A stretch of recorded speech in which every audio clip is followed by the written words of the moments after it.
tonight we're focusing on babies and budgets, the big life-changing event of having a baby or preparing for one, and to a slightly lesser extent surviving the 18 years after that. But Queenie and Pablo have been through that. Their little Gia is just a year old now, so it's an opportune time, I think, to take some of those lessons that is probably still very fresh in your mind, Queenie and Pablo, and see what's changed in the 25 years since I did it.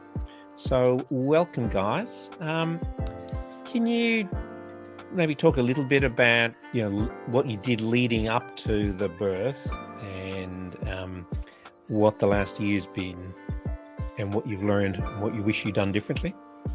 Oh, thank you so much for having us, Vince. We're so excited to be here. Thank you so much for joining us, everyone. And yeah, I guess to your question, Vince, it is a very life-changing event.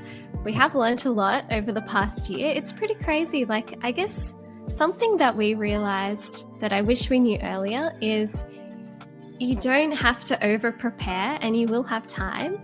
And I think that one of the things that we really got stuck in as new parents is especially, I think Pablo and I we both had our own kind of things going on, but when you're searching on TikTok or YouTube, Instagram, you get hit with all this baby content. It's like the algorithm suddenly knows that you're going to have a baby, and then it tells you all of this stuff that you need to buy.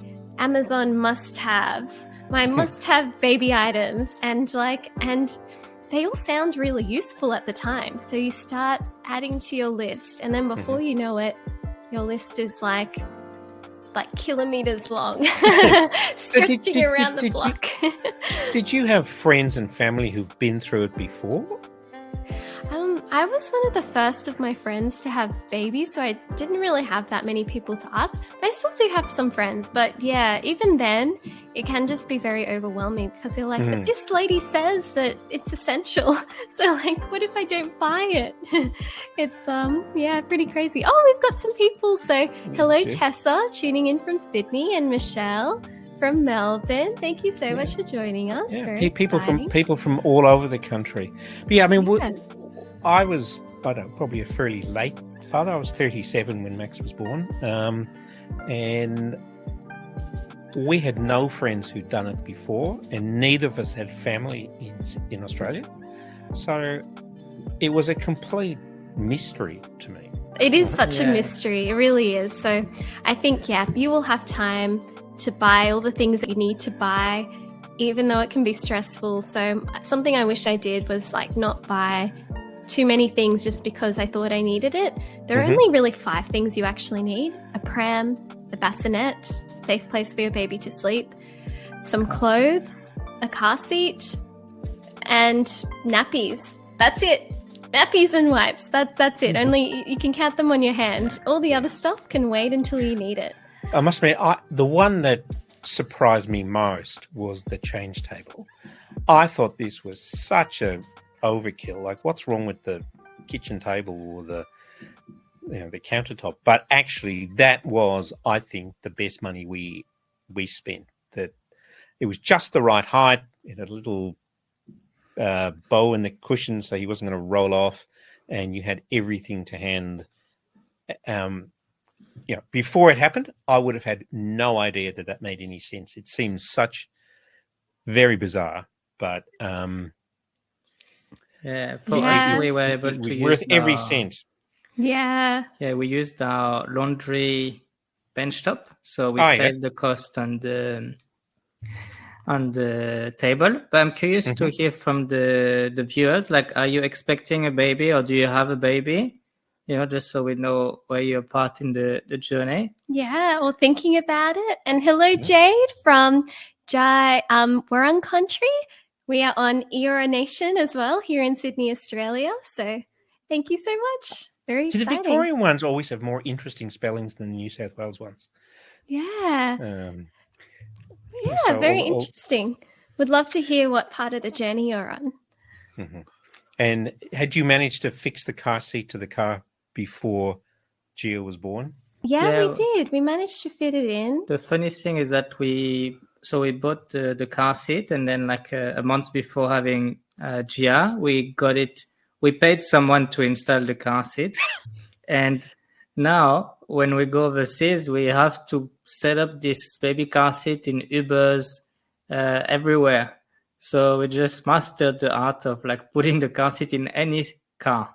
Yeah, I think we had to pay $50 or $100 for the installation, but somehow Pablo has mastered it now. We've traveled quite a lot with the car seat and bam, bam, bam. Because that's something you don't think about is like when you travel with a baby, obviously you have more expenses. And the good thing when we travel with a baby on the plane, you are allowed to have 3 baby items extra for free. Mm-hmm. So you can bring a pram, you can bring a car seat and a cot.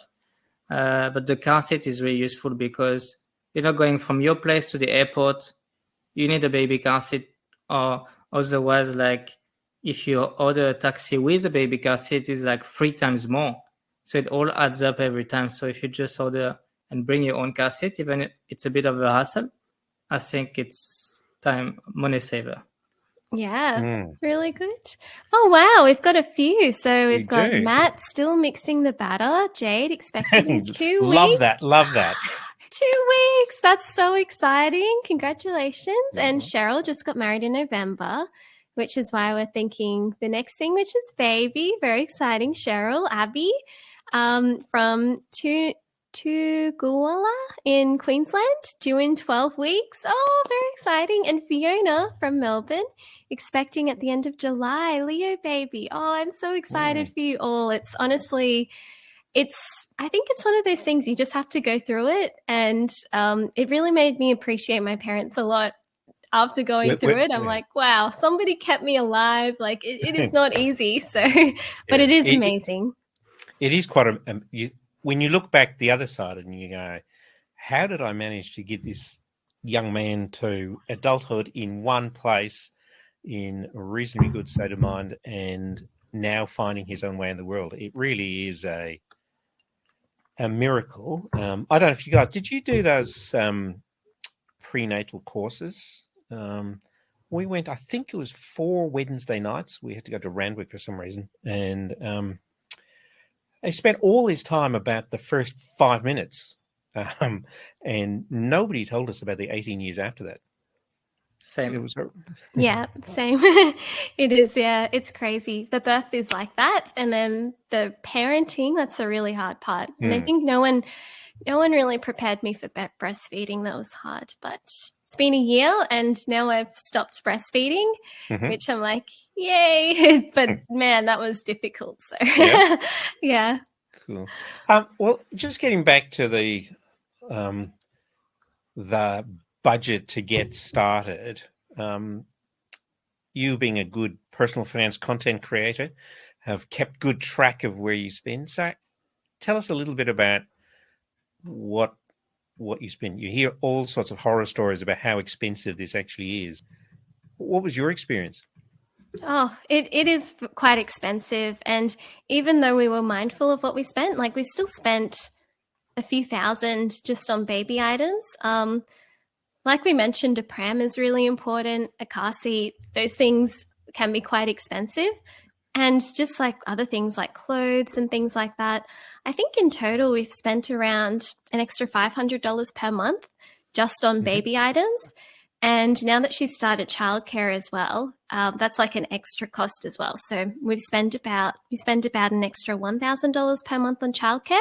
Though our rebates haven't kicked in, which we'll talk about later, but there are some really good rebates from the government when it comes to childcare costs, so that can lower your childcare bill. So yeah, there are quite a lot of costs, and that's not even taking into account like potentially time outside of work that you have to take. Pablo and I run our own business, so we were still kind of like took a bit of time off, but still kind of half working, half not working. So our income really dropped during that time. So yeah, those are some other things that you really do need to consider. Yeah. I mean, Matt makes the very interesting point that does your fund budget drop? And I think that's part of the reason why the evidence shows that couples with children don't actually save any less than couples without children when you adjust for household income. And I think it's because, most people spend most of their money most of the time, and you just spend it on other things. I think it was the second half of the first year when our spending really did start to fall. For the first 12 weeks, we still went out and put him under carried in his little carry thing where he just sleep all the time, and you could put him under the table in the restaurant and life would go on. But once you got to 12 weeks, when you started to wriggle and squirm and stay awake for a lot more, that's when our spending fell quite rapidly. And those big expensive dinners seemed much less inviting than they used to be, because you never knew what when you're going to have to get up to look after him. And he didn't sleep through till he was over a year old. So I learned very quickly to sleep when he slept. I think that was the number one lesson I would take from it, is that you need to be adaptable. And I learned to sleep when he slept. So I took to the afternoon nap. Quite often we'd sleep on the sofa in the afternoon, watching the footy. And so lots of life changes. But I'm not sure that overall it really changes your spending in total. I think it changes what you spend it on. And it's when they get older and you start thinking about school fees and daycare, that's when it really starts to crank up, I think. Yeah, that's a good point.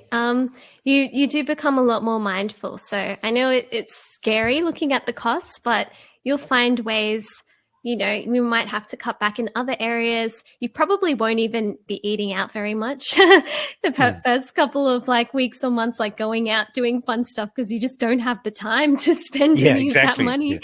We've got a few questions. So do you want to talk about, Daniel mentions lots of things that I have no idea what they are. I know what an aromatherapy machine is, and they're great. I love them. I'm not quite sure what an electric candle is, or indeed a Thames machine, but I'm sure you guys know what it is. Yeah. Electric candles, I have not used that, so I can't comment, or the aromatherapy, but the Thames machine was actually quite interesting. You can basically rent them online, and what it is, it's kind of like this machine. You can attach it to your spine, basically, and when you're going through labor, you kind of hit the buzzer, and it will kind of trigger a bit of electrical pulses, and it a little bit zaps you, but not super painful or anything, and you can crank up the intensity. So basically the idea is it's something to distract you when you're going through the labor pain. So instead of thinking about the contractions, you can zap yourself, and you can think about that instead. I found it was quite helpful, especially before you go into full-blown labor. I guess my situation was a bit different because I had an induction. So I did have a natural birth, but they induced my labor with hormones and things like that, because they were worried that Gia was a bit small. She is quite a small baby, so they were worried maybe she's too small, she won't handle the normal labor, so they did an induction for me.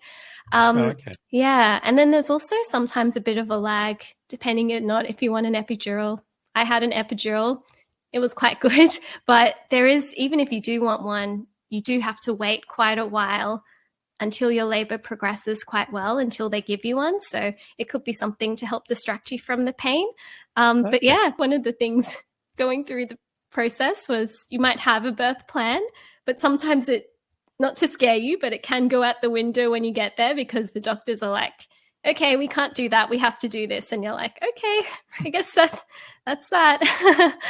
Oh, interesting. Jade said, we're part of the midwife group program. Even if you're not in MGP or hospital birth suite, we'll provide a lot of those things. Oh, that's a really good point. Oh, that's cool. Yeah. I know we had or at least my wife had a plan to have a water birth, so that the birthing suite at Royal Prince Alfred, you could choose a water birth, and we had a doula rather than a midwife. I think there's some controversy about them today, and the what's the doctor called?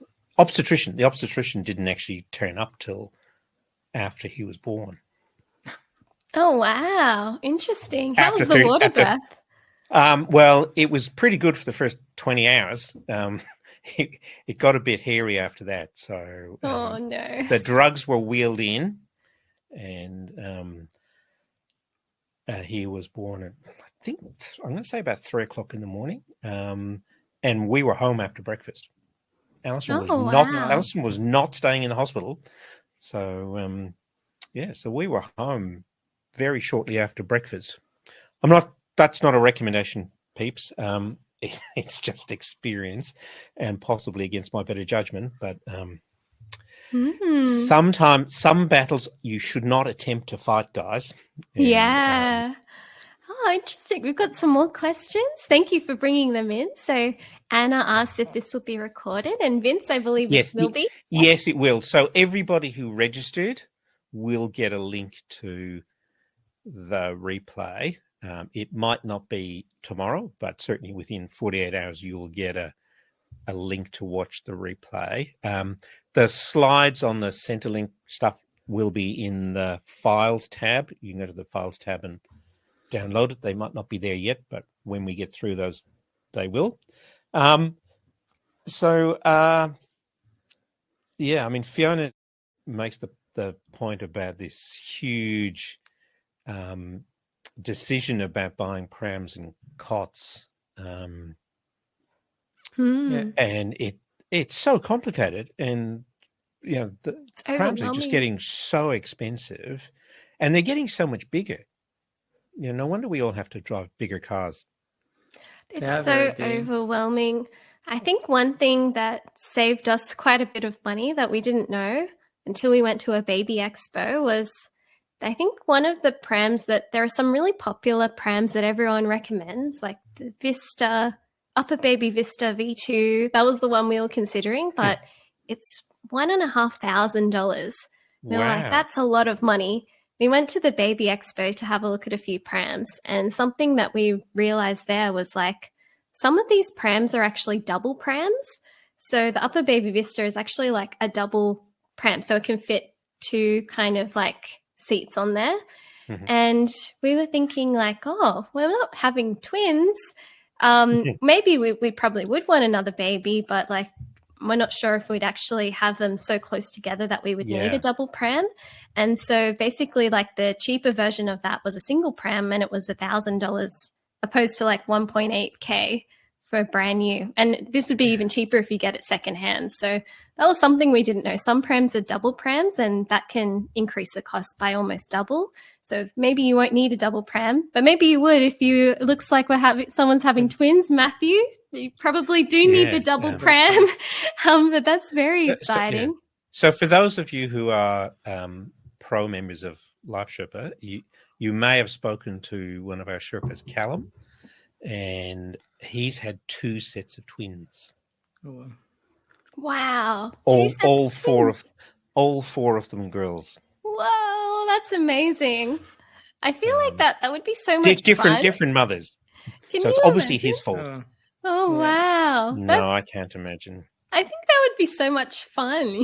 You just have like a group. It's like a group of friends, and don't you think it would be fun?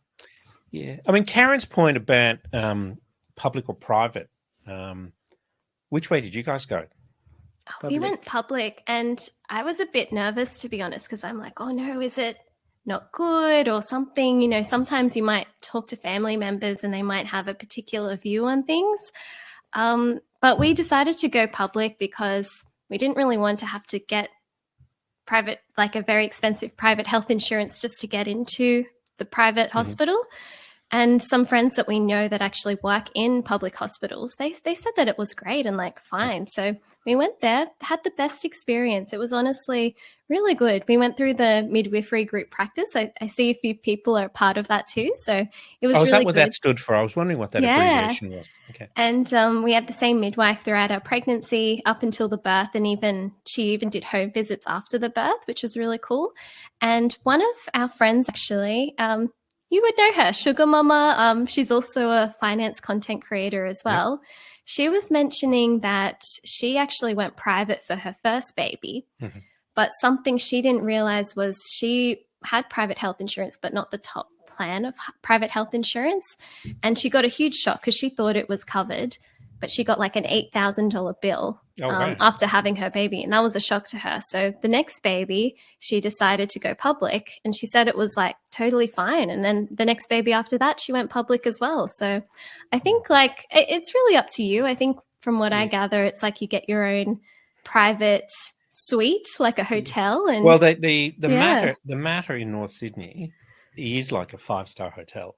So I think if you're going to have a long stay after the event, that might be worth the money. I'm pretty sure the birthing suite was public, but we did have a private obstetrician. But I'm pretty sure, and we paid for the doula, but I'm pretty sure the birthing suite at RPA was as a public patient. We weren't there for very many hours after labour finished. So as soon as they'd worked out that he was a very healthy 4.5 kilo baby, that Alison was ready to go. I think, I spent some time in Indonesia last year, and they have a system where the mother goes away for like 4 weeks with the baby afterwards and gets cosseted and doesn't have to do anything. It's such a great idea. I can't remember the word for it, but there's a Chinese word for it. I've seen that. I'm getting all these reels, and I think mums in Korea and China, like they just look like they are living the life. I'm like, we need something like this here where you can just relax and really, and I think as well, like, for those of us who are lucky to have family, partners to help us through the process, it's a really good time to lean on your support people, get people to bring you food, because you do not want to have to be moving around. It is, it is a lot. It's, you're birthing a whole other human. So take your time, relax. Yeah. The other thing I found really useful, probably more like 6 or 8 weeks after birth, was I had this thing called a baby Bjorn. I don't know if they still make them. It was like a little pouch that I could carry him around in, and that worked really well. So I'd take him for long walks and he'd sleep, and everyone wants to stop and talk and go, oh, isn't he lovely? So it was just a great way of getting out and getting some fresh air and some exercise. Then moved on to the proper backpack because he got big pretty quickly. And so 4.5 kilos. That's a pretty big baby. Big baby. Gio was 2.8. 2.89. Crazy. Oh, Chinese confinement. Popular in Indian culture as well. Not known to be popular in Australian, but looks super important for postpartum recovery. Completely agree. But that would be interesting to see if anyone finds anything like that, because I think it's a great idea. Yeah. Oh, this is an interesting question from Daniel. Thoughts on saving or investing for private school?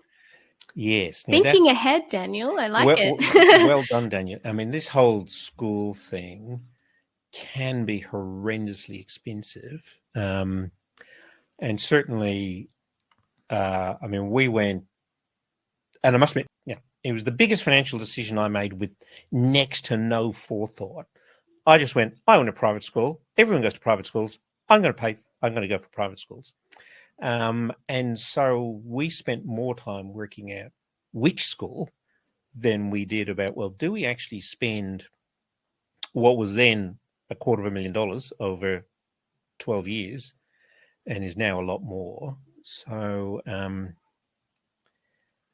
that's a really great point. And especially if you have 2 or 3 at similar ages, it can be a huge amount of money.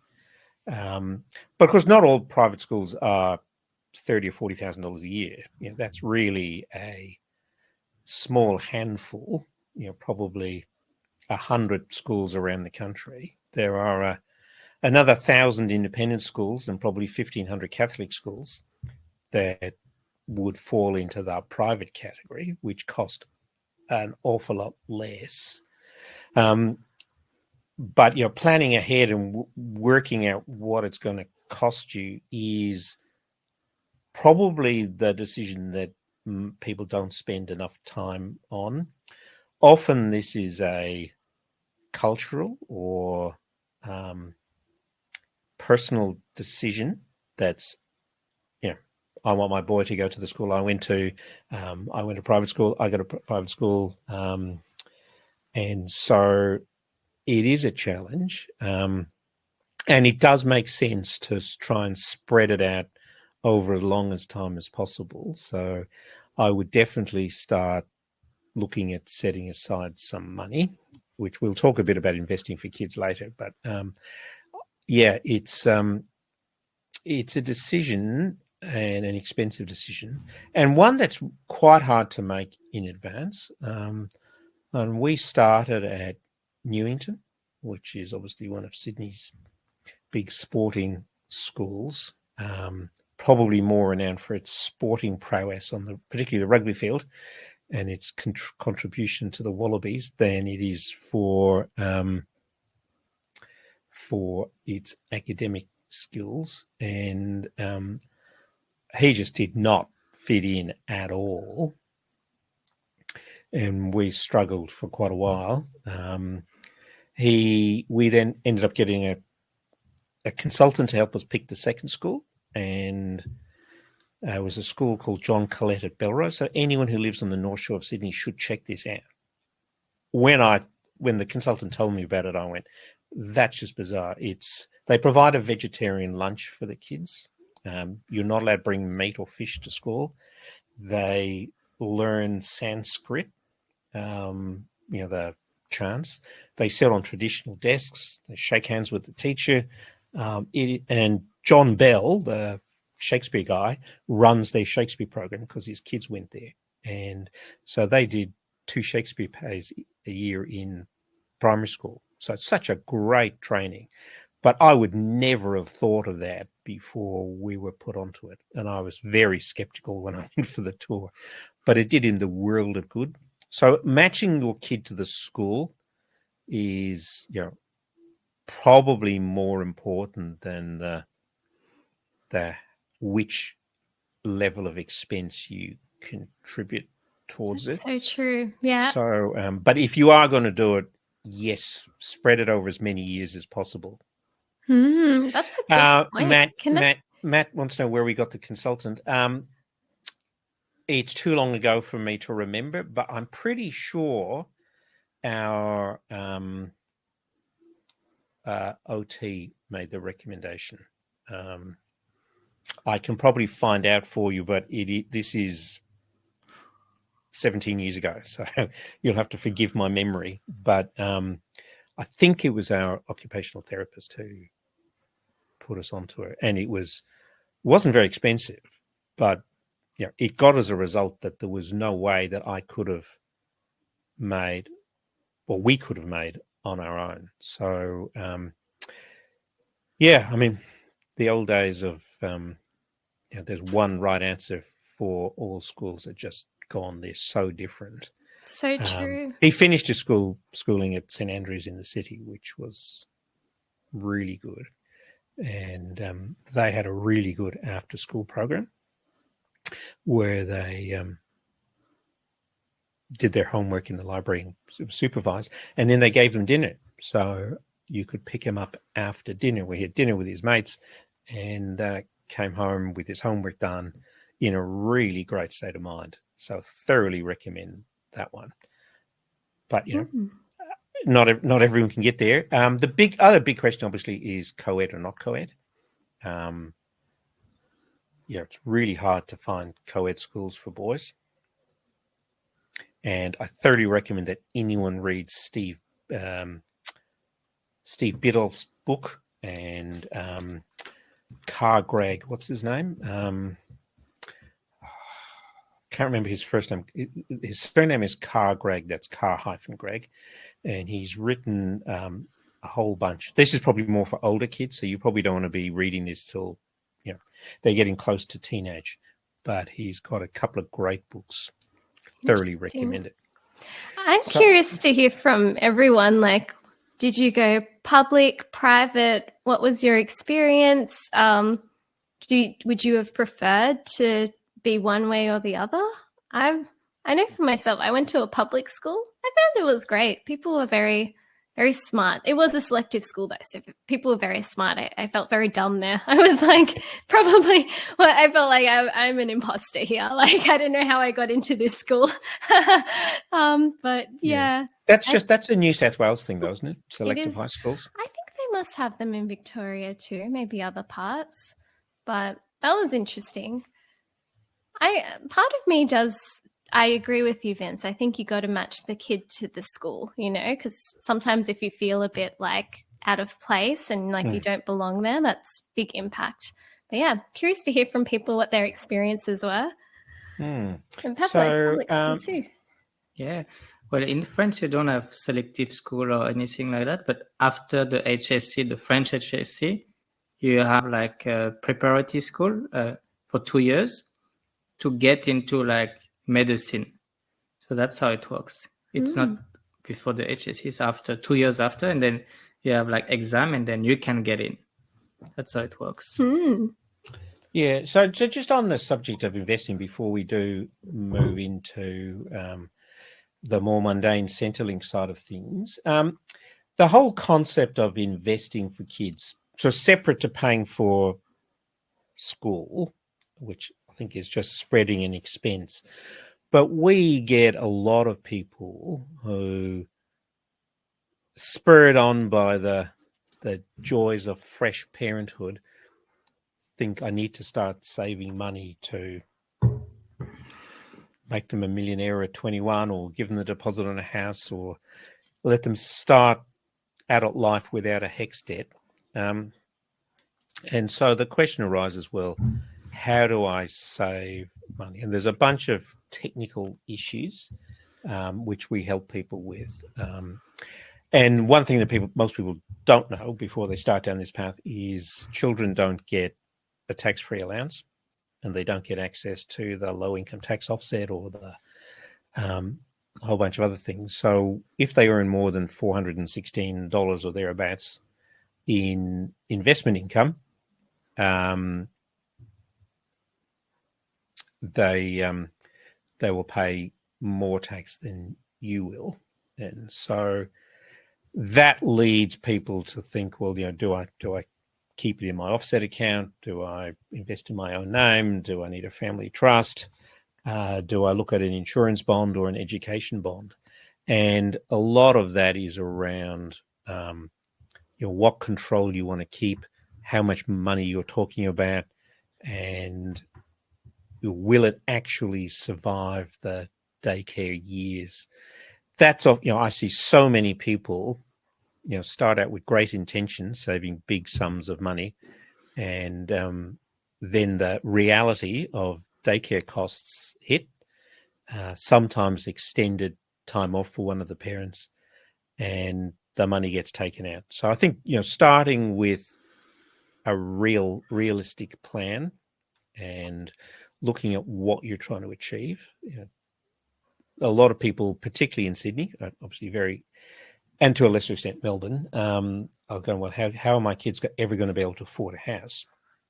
The deal I did with my boy was I said, well, look, if you can save 5% and convince a bank to lend you some money, I will pay your lender's mortgage insurance bill. And that to me was a much more attractive offer than looking to go guarantor.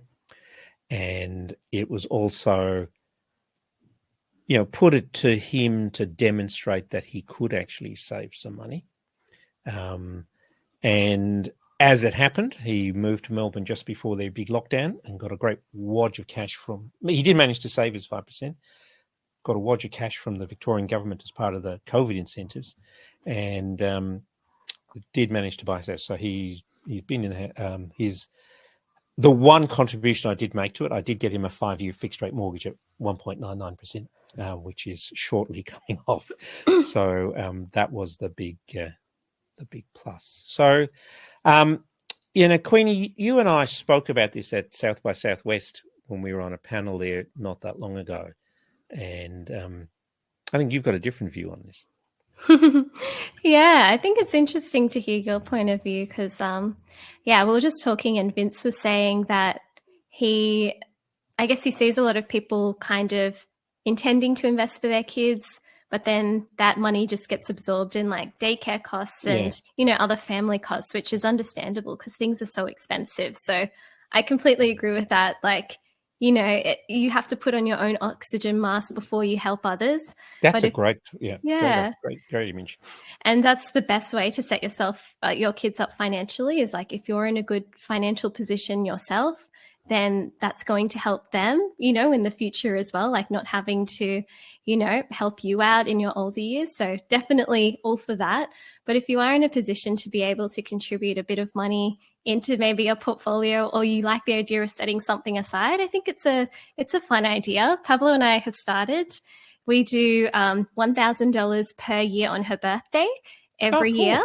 And I feel like it's a good amount for us, like that we feel like we'd be able to do that every year on her birthday without it being like too stressful for us. And any gifts that she gets, like I try to get my friends and family to give us cash gifts for her because, and this is something I'm curious to hear from you. What's everyone's thoughts on cash gifts? You guys get red envelopes? We do, yeah, because I'm half Asian and my half Chinese Malaysian background. I love getting cash gifts. I'm like, there's nothing better, like you can put it to use. And I prefer that because once you do start to have babies, people will give you things.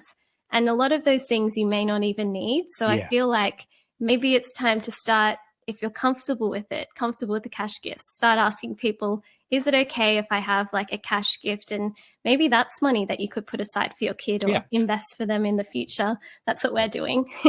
And I think, the legacy of good money skills is possibly as valuable or more valuable for them once they become adults. And so, but these are lessons they do have to learn themselves that I think if you go too hard on it too early, they often react the opposite way. So, be very careful about, I know we're talking about babies rather than teenagers and older kids, but, money for chores is a very slippery slope. That, the lesson that you're part of a household, you need to contribute to it can get muddied if you're going, well, look, I'm going to pay you if you empty the dishwasher or mow the lawn. So, so getting the lessons right and making it age appropriate. So certainly letting them have money and make their own mistakes is a really valuable lesson. And, one of the things that I did was I charged him rent after he left school, and I gave it back to him when he left. So there's lots of things you can do, but I didn't tell him I was going to. So surprise! So awesome. so understanding understanding what tax is. So keep 30% of the pocket money. There's lots of lessons you can deliver. That's not necessarily a recommendation, just a thought. But we do have to be. I do see people trying to teach kids about ETFs at 8 or 9, and that's just not age appropriate. But if they're going to start earning money, they do need to manage it, and I think you do need to be aware of not letting the chores and part-time jobs get in the way of schooling. The most valuable thing you can do for your child is get them to adulthood with a reasonable mental state and a good education, and the rest will sort of come. And good family values.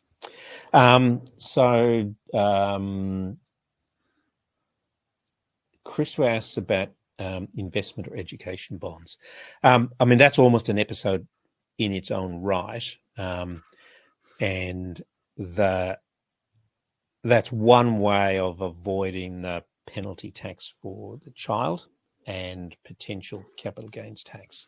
It will depend on what the money's for. So if the money's going to be spent after they turn 18, for example, university or other training, then education bonds can work really well.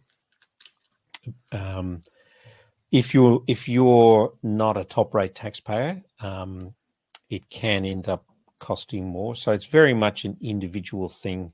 We do have a calculator that we can share with our members, but it is it's not as straightforward as it might seem. And I think you really got to start with how much and what conditions am I going to hand it over? Do I want it just to automatically be theirs at 18 or 21 or 25? Do I want to be able to control when it gets handed over? Am I a top rate taxpayer? Is it going to be spent before or after they turn 18?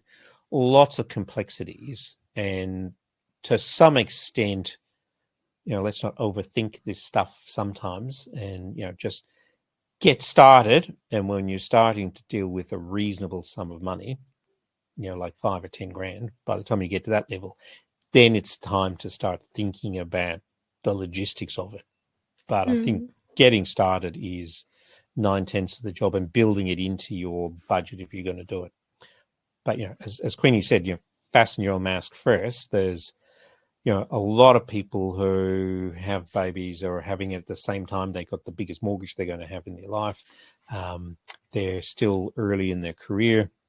And so there's still a lot of water to go under the bridge. So be very mindful of that. Jag Singh says, "Go gold." Yes, that's a great gift. Yeah. Very cool. Yeah, I mean, with all of the Life Sherpa portfolios, we do make an allocation to gold. We don't use physical gold, not physical gold, but we use an investment that's backed by gold. We use an ETF rather than physical gold because of the costs and logistics of storing it. But very popular among a lot of communities. And there is something nice about seeing what an ounce of gold looks like. Even if it's just a tiny little SIM card of gold, like I've seen those, and I'm like, oh, it's pretty cool. Like there's little gifts, And fun fact, an ounce of gold is not 28 grams. It's 32 grams, despite the fact that a normal ounce is 28 grams. Fun fact. Do you think we should pop out and have a quick look at some Centrelink issues? Yeah, and let's have a look. Then we can come back and talk about for the last piece. Yeah, of course. We can come back, but I'm not sure how to share the file. So okay, I will. Let me get the slides happening. And by the way, Tessa, yes, public schools are free. So that's really great. And what you could also do is even do a mix of public or private or something like that. I know some people do that. So it's like public, and then maybe if you use in private schools. So yeah, you definitely have options. And there are some really great public schools out there too. Yeah, there is a lot to be said for starting in the public system, particularly if you can go to a local, for K1 and K2 or whatever they call it in other states, because you'll be with kids from your local area. So it's actually a good way of meeting other parents in your local area. And they tend to be fairly localized. There is some science around when you want to move schools. Historically, people used to move at 7, which is year 2. And then the next significant time is 5 and then 7. And apparently the theory goes that 5 is better than 7 because it gives you time. It means that particularly if you're going to a school which has all the way to 12 from there, because you don't have a change of school and a change from primary to secondary at the same time. So if you can transition from middle school to high school at the same school, I think that's particularly useful. So can you see the slides there? Yeah, yep. You can see them. So just wanted to very briefly touch on the the how the government chips in for the cost of child rearing. It's a long time since Peter Costello brought in the baby bonus, so that's long gone. So I can't remember what budget it was, but it was probably 2006 or 2007 when Peter Costello suggested that we should have one for mum, one for dad, and one for the country, and he was going to hand over a lump sum at birth. So the main things that people get concerned about is, and I've tried to order these in terms of when they turn up. So parental leave is obviously something that's relatively recent, and that's getting longer and longer. And there's now the ability to, in fact, there's now a compulsory allocation of it to the father. And super. And super, they pay super on it now, which is good. Yeah. I must admit, I'm a little bit in two minds about that, adding super to parental leave. That Why? I think it would be better to give parents the choice. As I said, this is a time when money's tight, and forcing people to delay spending that for what's potentially another 35 or 40 years, I'm not sure it's particularly good policy. I mean, I get that paying that if some is good, more is better when it comes to payments when you're receiving them. But if you're going to add 11 or 12% to the payment, how about giving the parents the choice? So the point about parental leave today is you can get up to 22 weeks, and it's going to 24 weeks in July, and 26 weeks next year. And it's paid at the minimum wage. So if you're earning a reasonable sum, you will still see a decline in your income. So dealing with the drop in pay is something you need to plan for. I think it is. Oh, sorry. On that point, go on. No, go on. Yeah. I think one thing as well, like to the point about super, it is something also to be mindful of, because while you're on parental leave, I mean, it's good that now we have superannuation payments, but it might not be as much as if you were kind of working. And there is a pretty big super gap between men and women, mainly because of this break that a lot of women often take to have kids. So something else to be mindful of in the costs. Yeah. And again, that sort of comes back to the, how do I spend my money, and should I be contributing to super? Maybe this is a time to take advantage of the spouse co-contribution, get some free money. But it's important to plan this budget, because for most people, not only their expenses are going to go up, but their income is going to go down for a period. So pre-planning for that's absolutely critical. And many employers will top this up. And sometimes that might be a reason to think about who you work for before you start planning on having a family. Yeah, exactly. And we have actually a friend. There were no policy in their company about paid parental leave, and she made it change. And now they're paying her and other women that had a baby in the company. And their partners as well. Like the partners are able to have a bit of time off as well. Yep. She even spoke to her partner's company and convinced them to allow their partner to take a bit more time off with the baby. So even if you don't have it at your workplace, could be a time to start. And not only will you help yourself and your family, but potentially other families as well, like moving forward. So cool. I took some time off when he was 2, and I was the stay-at-home dad for a while. Got heavily involved in running the voluntary childcare centre and realised what a horrible business that is. So not only is it expensive, and it's become a lot more expensive since the Gillard government changed a lot of the rules about how many babies a childcare worker can look after, and all the extra services they've have to deliver it. So it's got a lot more expensive. But just sticking on parental leave for a moment, this is really this is where you need to think in advance, because you need to have met a work test in the 13 months leading up to the birth. And so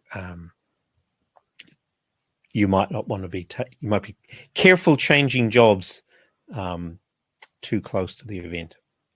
And there is an income test, but it covers household income up to $360,000, which is all but the top 3 or 4% of households. So for most people are going to who have been working will qualify for some, and there's now a compulsory allocation to the non-birth parent. Yeah. And I think you need to previously be known as fathers. in Australia for at least 2 years, because we had friends that did not receive it because they just arrived 1.5 years ago. Yeah.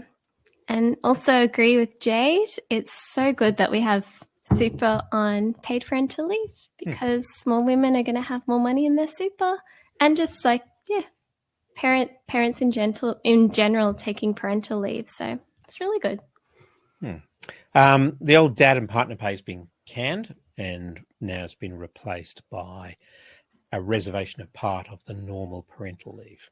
So now part of what will be 26 weeks from next year will be, I think 2 of it's reserved for the non-birth partner. Yeah. And then, of course, when you actually deliver it, now you get some money from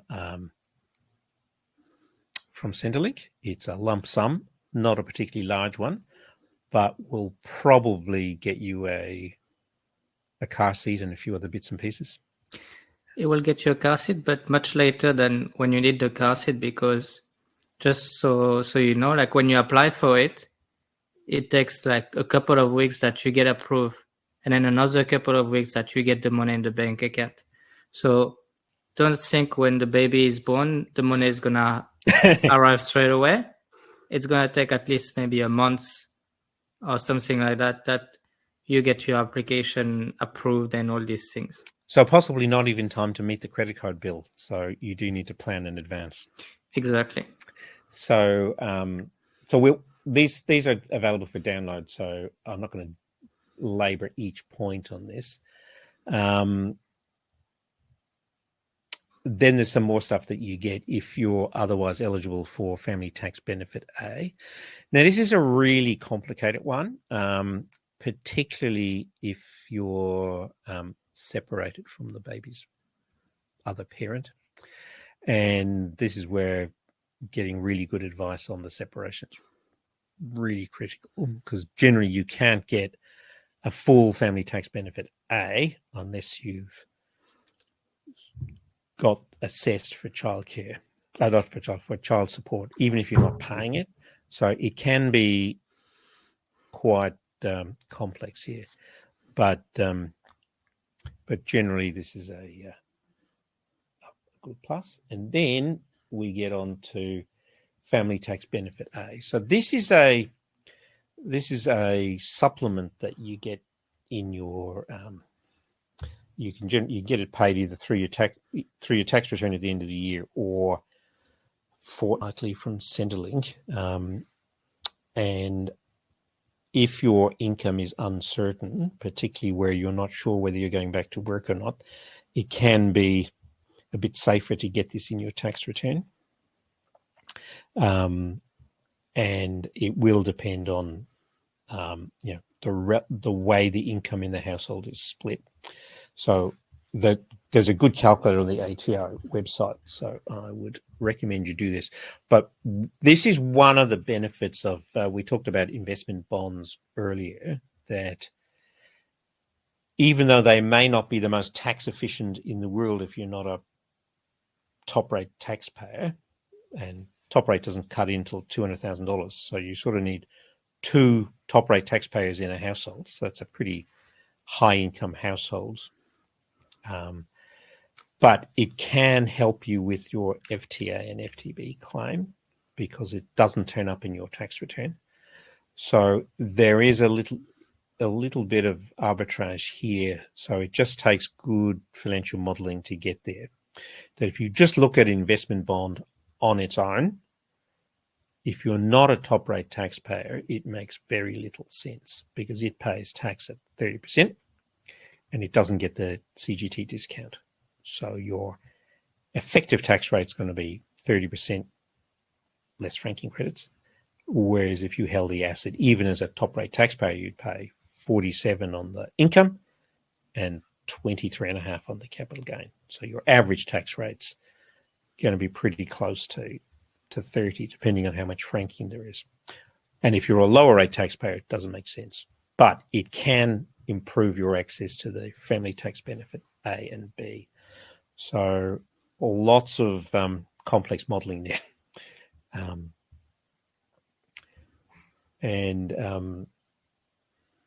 So let's skip over. Yeah, I think we'll probably just let people download these and check out the article on our website.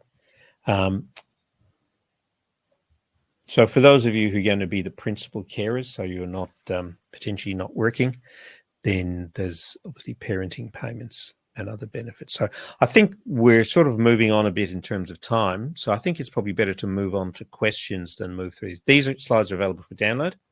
So I suggested that might be a better use of our time unless someone's got some specific payment questions.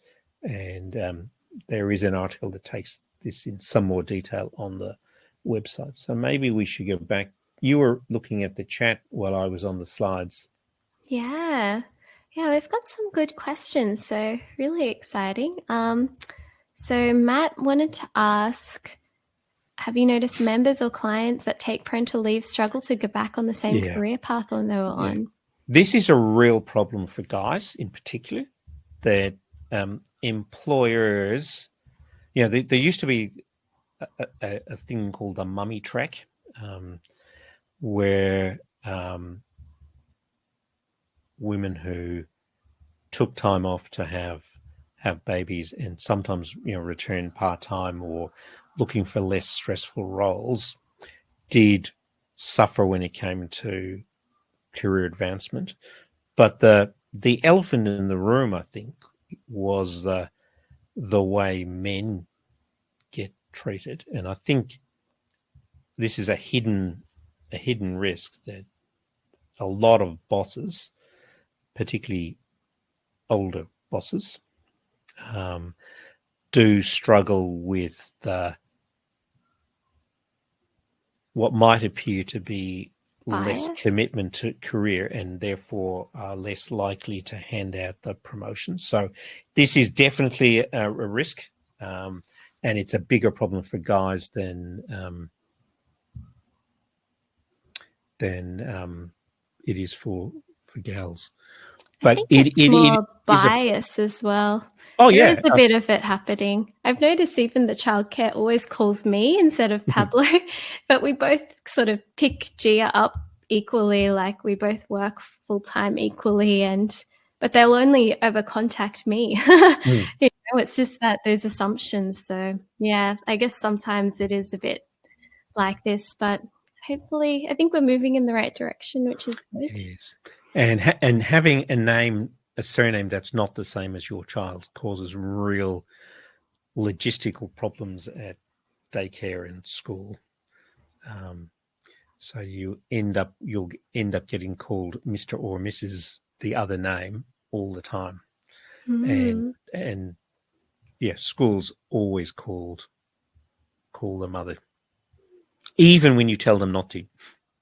Because I used to always do the school pickup, and the mums in the group didn't want to talk to the dads doing the pickups. It was definitely a dual track. I'm sure this is changed a lot now, but we were not admitted into the mothers club. So after school drop off, the mums who went off to coffee, we didn't get invited. Aww. So there is a lot of bias around this, and I'm sure it's getting better every day. But Matt is right that for guys, this is a particular problem. in the wrong employer, that it is often perceived as being a lack of commitment, which is a real shame. Yeah. And it's illegal, but really. Yeah. So good point, Matt. I'm sorry I don't have any suggestions to make it go away for you, but it is something that you should be aware of. And now that parental pay is sort of compulsorily shared, that might help with this problem. And of course, a lot of it depends on what stage of life your boss is at. If your boss has recently gone through the same thing, they may very well have the same issue. But yeah, great point. Yeah, because it is a lot having a baby, and it is, depending on the setup of your family, everyone's different, but it is nice to, if you want to be able to share the load, and hopefully we can improve it. Yeah, and talking of family, the grandparents are playing a bigger and bigger role in this now. Working with retirees who are, if you take people having babies late 30s, early 40s, their parents will be retiring when the children are very young, if not babies. So grandparents are picking up a lot of the slack as daycare gets harder to find and more expensive. And I've seen lots of retirees who ended up working much harder at childcare than they ever did when they were working. So it's a great service, but respect it, guys. Absolutely. Maybe one more question before we head off, but Daniel asked. Did you want to deal with Daniel's, what do you spend the 500 on? Good question. So many things. I'm surprised it's that much, to be honest. But we have been tracking it diligently. Just like clothes, formula is a big one. What would you say? Is that the 500 before the birth or after the birth? I guess in general we before the birth about 500. Maybe now it's a bit less, 250 per month or so. But baby items are expensive. There's always stuff that comes up. She starts to crawl around, so we need to get like baby proofing the whole house. Then she is in a pen and she's too small for the pen, so. Yeah, it's just like somehow it adds up to 500 with so many random stuff, bottles. And now that she starts childcare, she's on formula, so that's another expense. Need to get her hats. You get like protection on the floor. That's right. No hat, no play. Exactly. So many things. Play. Yeah. And what about? I want to come back to Jade's point about super, because it is a very important point. Dealing with the childcare illness train, like everyone I talk to, their kids bring home illness from daycare all the time. So every parent I talk to has got constant string of low grade flus and colds and viruses and stuff. Is there a solution? Oh, I'm not sure. If you do, let me know. But yeah, I guess Gia hasn't been too sick. She's been a bit sniffly here and there, but she does I do feel like I am getting a bit more sick now that she kind of comes home from daycare. But I guess it is quite good for their immune systems, like as unfortunate as it is. But cool. Super is an interesting point. I think that co-contribution is a good thing that you mentioned, Vince, for partners.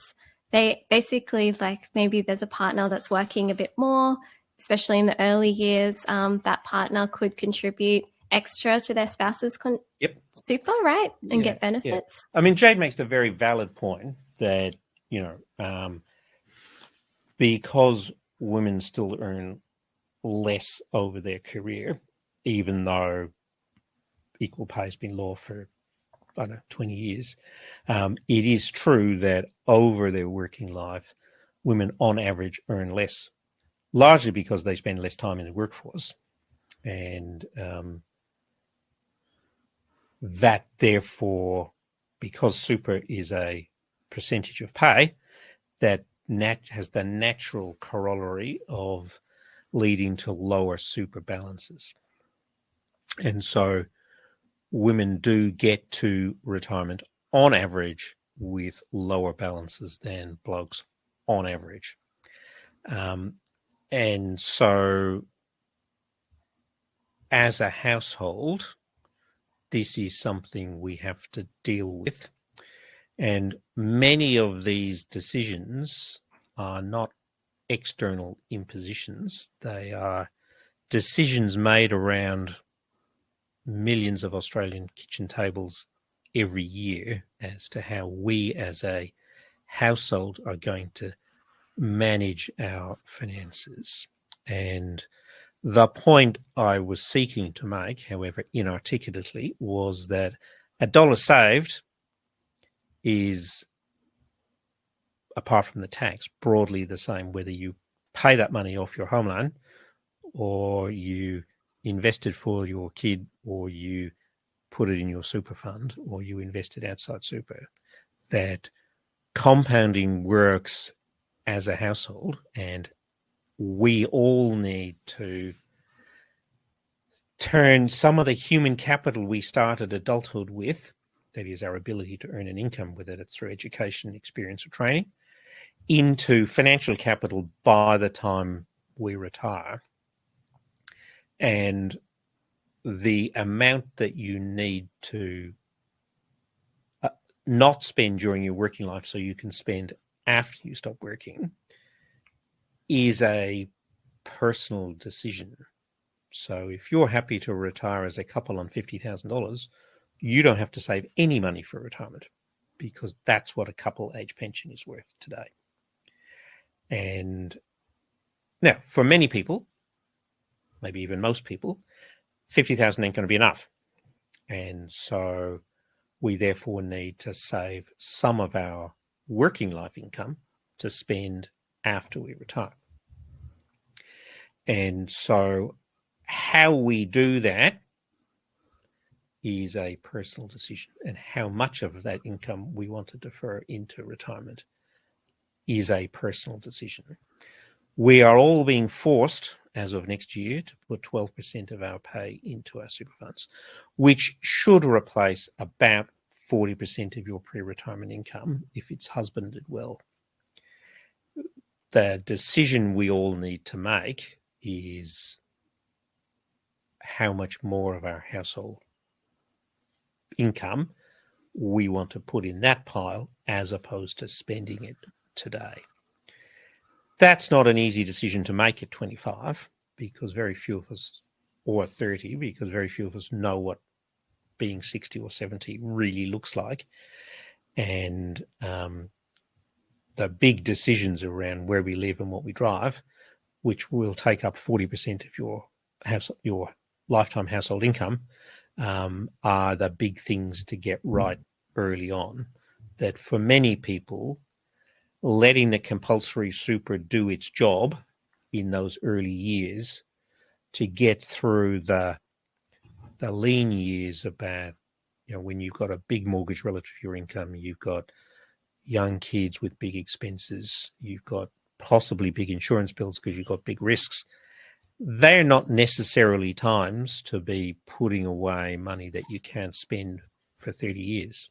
Sure, it's tax effectively the lifetime best answer, but you don't get to spend it till you're 60.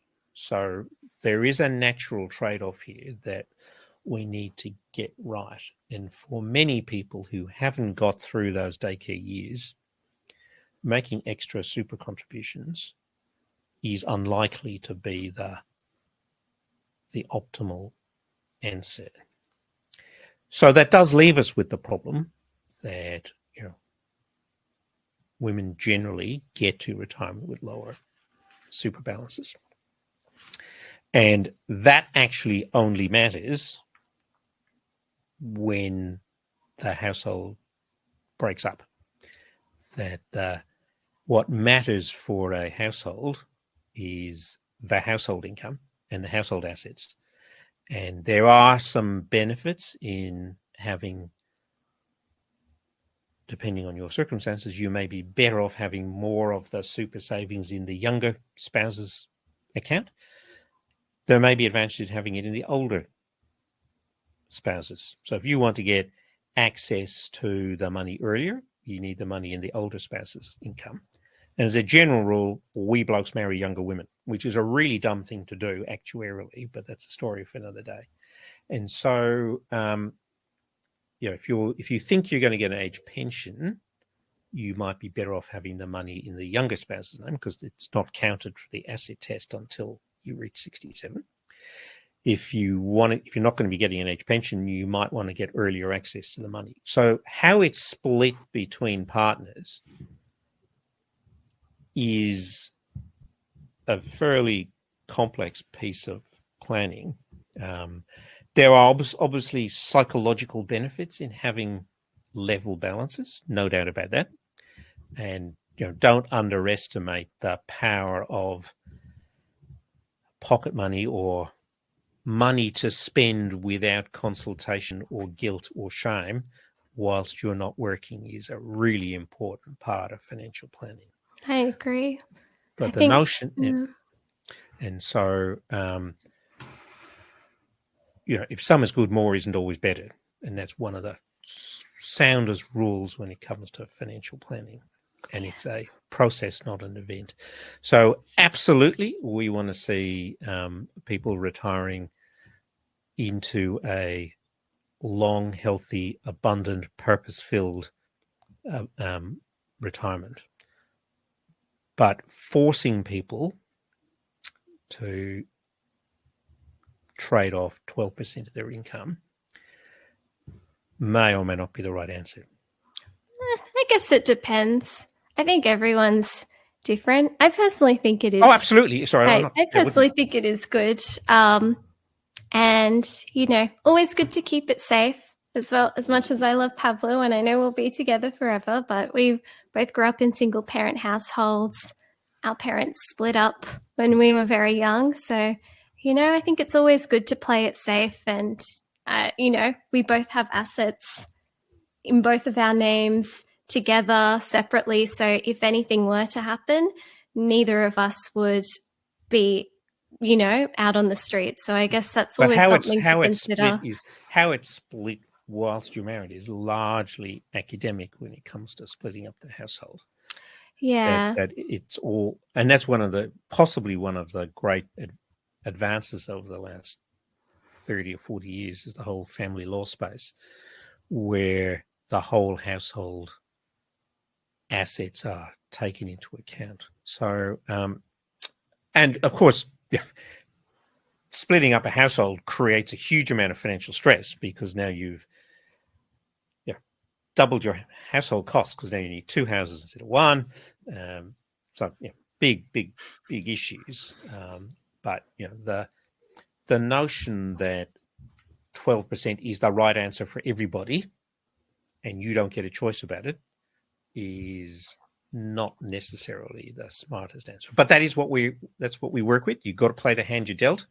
And so today we must put 12%, or from next year, put 12% of your pay into super. And that will get you, if you look after it properly, it will get you about a 40% replacement income, depending on how much you earn.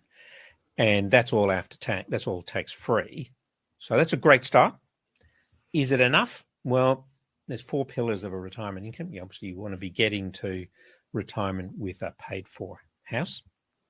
How you do that, whether you pay a mortgage off over the period, whether you withdraw some super, whether you downsize, lots of ways you can pay off a home. But you want to be getting to retirement with a paid off home.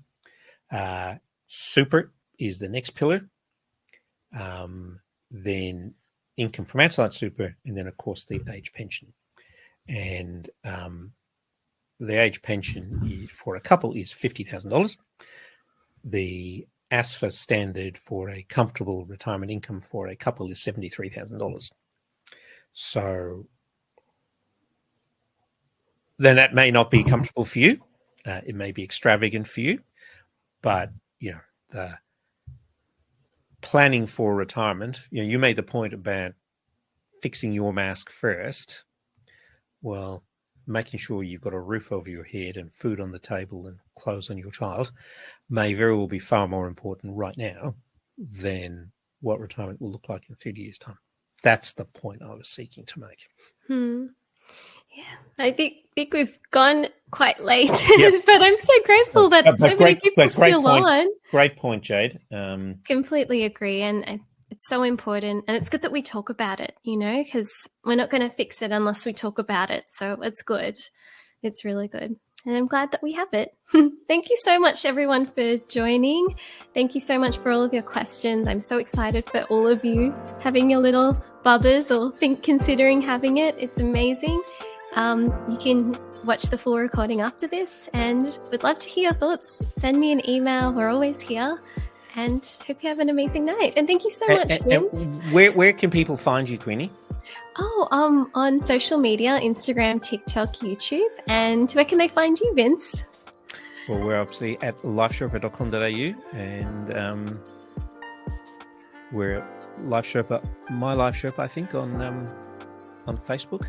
So thank you for joining us, everybody.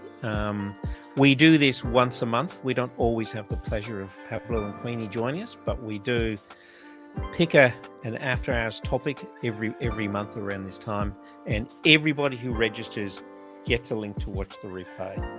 And there's lots of more stuff where this came from on our YouTube channel. So I wish you all the best in parenthood. It's one of life's most fulfilling jobs, and very few people who've done it will ever regret it. So with that, I think it's time for us to say goodnight. So till next time, bye for now. Thank you. Thank you. See you.